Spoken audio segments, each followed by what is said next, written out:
Cristiano Ronaldo is one of the most valuable footballers on the planet. His talent is mesmerizing. He's really good technically, he's really fast. He's an athlete, a complete athlete. Cristiano Ronaldo is one of the best players in the world. But what is it that gives Ronaldo the edge over other players?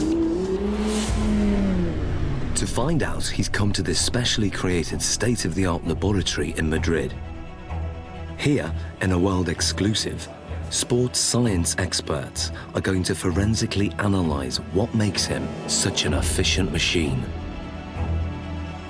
Ronaldo will submit to an array of tests, each one designed to investigate a different strength in his game. It's amazing to see how my body works, so it's a fun day. The results are revealing and often surprising as Cristiano Ronaldo is tested to the limit.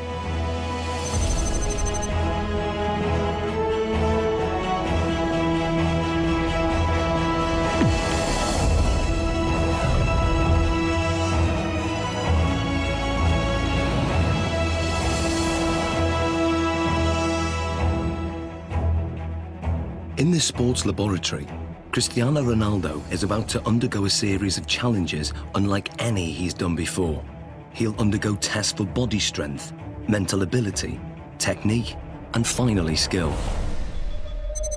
Guiding him through this is football consultant Andy Ansar. He's teamed up with leading sports scientists, hoping to uncover the secrets behind Ronaldo's tremendous ability. Shall we stretch out properly? The first of the 4 challenges is one of the most crucial on a football pitch: body strength. With 40 goals in a single season, Ronaldo is La Liga's highest scoring player ever. One of the fastest men on the pitch, his lower body strength gives him the acceleration to get that hair's breadth nearer the ball. And in today's game, every millimetre counts.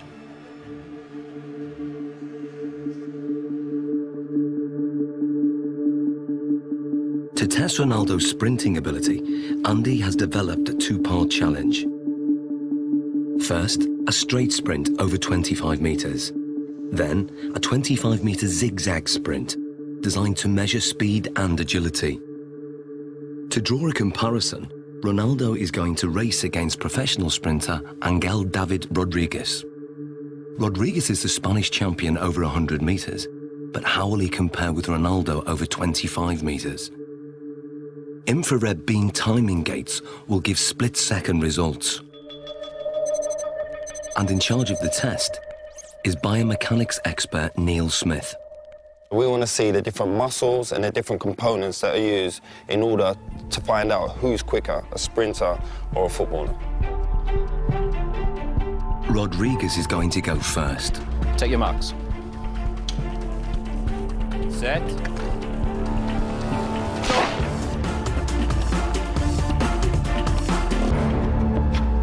How do we do, Neil? Angel hit 3.31 seconds there, Andy. Angel, quality. Different class. It's fast. What do you think Ronaldo will do? Maybe the same, strong, accelerated. You sure? Yeah, I know.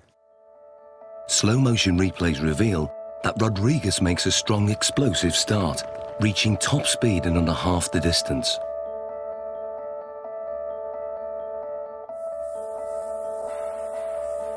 All his movements are in a straight line, very linear, nothing from side to side at all. Everything is moving in front to back directions. No energy is wasted. Rodriguez has a high knee action. This gives him a very long stride length of 2.5 metres. Ronaldo's target to beat is 3.31 seconds. Let's see what he's got. Come in, buddy.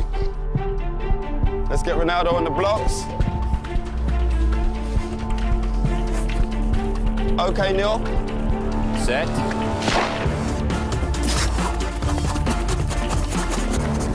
Angel, come and join us.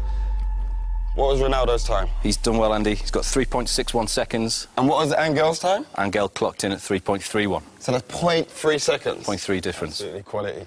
Different class. Considering Angel's classy sprinter, that's not bad at all. So Ronaldo narrowly lost the straight sprint. On closer analysis, the reasons why are clear. From a sprinter's point of view, Cristiano Ronaldo's technique isn't the best, but then Cristiano Ronaldo's not a sprinter. He's very quick off the mark, but his style is quite different. He has to still think about the sprinting. That's where his head goes back. And if you go like this with your arms, the chances are behind you, your legs will be doing that also. And that means lower knee height. Because of his usual increase in speed and decrease in speed during a game of soccer, his stride length is quite short and quite sharp, quite staccato, and only covers 1.7 metres per stride. In a 90-minute match, Ronaldo will usually cover over 10 kilometres, but very little of that is in straight-line sprints. In football, the ability to abruptly change direction is vital, so the zigzag course is designed to replicate what happens in a game. How well do you think you'll do on the zigzag? Me? Yeah. He kicks me. Let's go and do our thing. Come on, guys, let's give it a go. Take your marks. Get set. Go. Rodriguez is still very fast around this course. He navigates the poles well, keeping his balance even when his body is almost at 45 degrees at some points.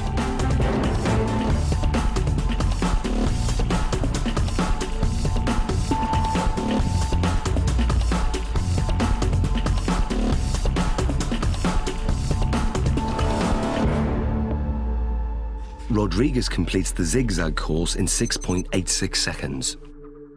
So Ronaldo, 6.86 to beat. What do you think? Well, because this is my type of work, I use more this in the game than run in straight line. So this is more my profile, my style. Perfect. Let's get him set. Okay, good man. Take your marks. Get set. Go. Ronaldo's style again has very little in common with the sprinters.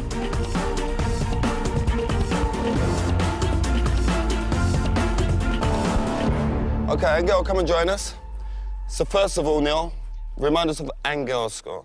Angel came in at 6.86 second. 6.86. And then Ronaldo's? 6.35. So what's the difference there? Almost half a second there, Andy. Almost half a second between them. Superb. Exactly what we was expecting from our footballer, correct? Yeah.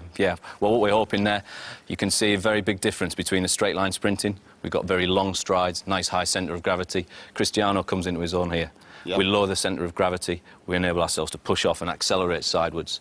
That centre of gravity nice and low. The knees are bent, the hips are bent, and the muscles are hopefully working at their optimum length. Because this is my style, you know, I use this a lot in a pitch, so I guess that I'm more chances in this type of run than straight line. Without a shadow of that, improved it. When we look at the zigzag movements, we can see a way that Cristiano anticipates the change of direction coming into play. As Cristiano approaches, we see a lot of shorter steps. This is in stark contrast to what we see from Angel. To change direction, he does something that probably most people wouldn't. They would almost drop down to the ground to change movement. Cristiano Ronaldo almost goes upright, goes taller.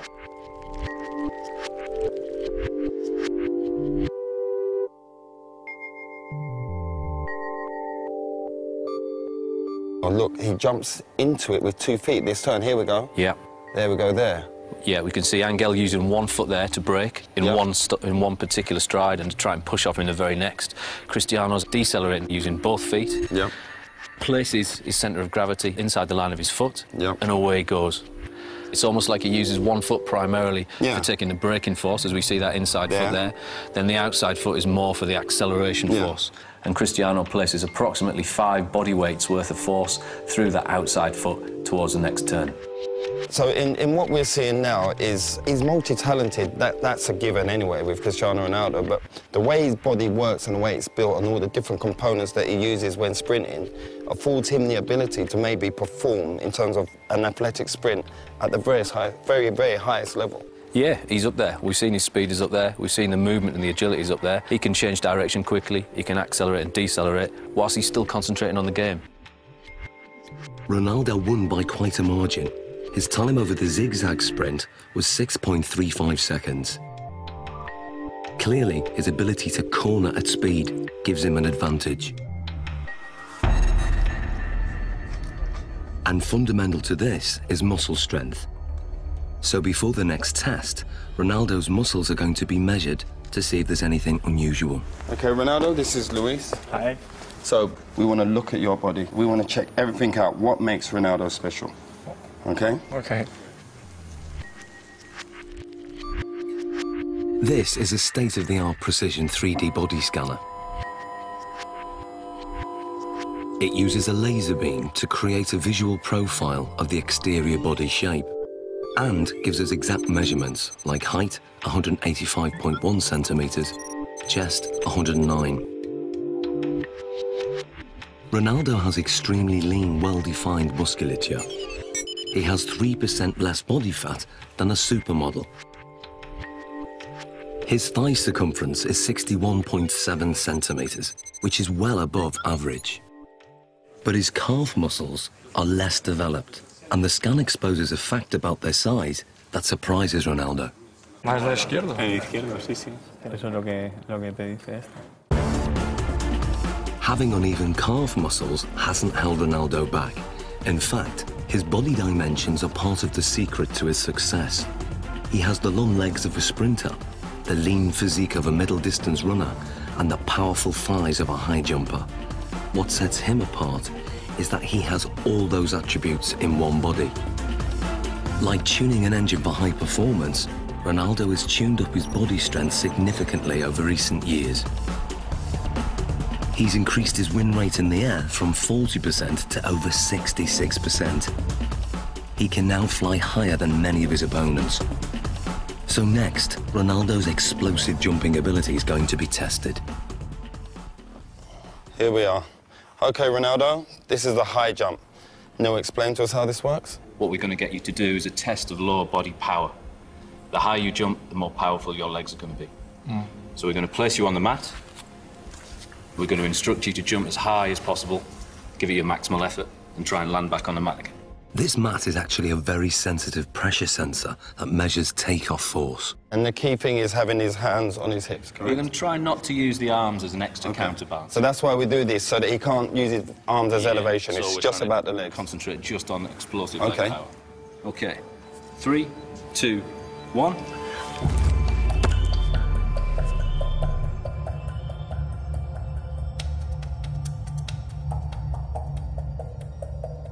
The result is surprising.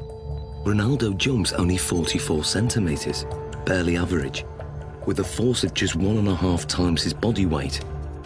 Something's wrong. So now, this is the thing, you don't jump like that in a game. Yeah. We have to make it relevant to football. Of course, if you jump with free hands, Yeah. it's better. You jump more than here, you're quite limited. So can you also register that? If I get Ronaldo to jump, if he comes in and jumps up off one foot and lands... We'll get the impact of the pressure as he hits the pressure plate. Let's try that. Let's try that. 3, 2, 1, go. Now the results are very different. Ronaldo's body strength enables him to jump 78 centimeters, which is higher than the average NBA basketball player can jump. His takeoff force is almost 5 times his body weight, or 5 Gs, the same as an astronaut goes through at takeoff. But what's more intriguing is what he does in the air. When he jumps high, he tucks his knees and his legs up behind under his buttocks. This has the effect of raising the centre of gravity temporarily, but enables him to give this impression of hanging in the air, ready for him heading the ball into the goal. Excellent. Good, good, good. Awesome, Ronaldo. Let's move on to our next test. Very hard, because you have to give 100% everything that you involve. Ronaldo's muscle distribution and raw body strength contribute significantly to his ability. But the next set of tests will reveal how important his mental ability is to his game, and the results are truly stunning.